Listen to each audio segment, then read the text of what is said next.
And one of my students, he in a Latino community, predominantly Latino, he asked, "Well, why does the skin look why does the kid's arm look like that?" I think he was maybe in first or second grade. And Mhm. basically he used the term, "Why does it not look normal?"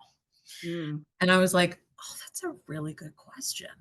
Mhm. What do we think looks normal?" Yeah.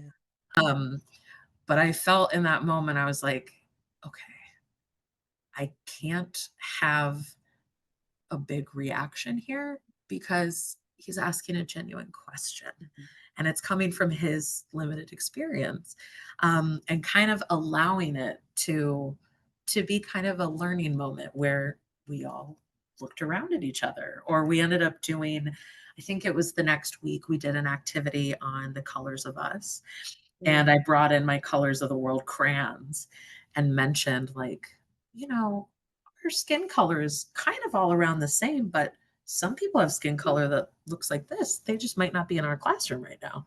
Mm. Um, so not shying away from those questions, because there's nothing inherently wrong about it, especially when it's coming from a child with really limited experience. And I think our reactions can be really important in how they engage in those questions later in life, Don't say that, like, "Oh, okay, I guess I better not talk about," and Yep. having a way to address it, right? But how we acknowledge it. Yeah. And then the other thing that I was thinking of is when I engage in these conversations, I really try and kind of do some self-reflection, because typically when I'm engaging in cultural humility, oftentimes there's an element of, I mean, humility. When you think about humbling yourself, it's not usually a fun experience.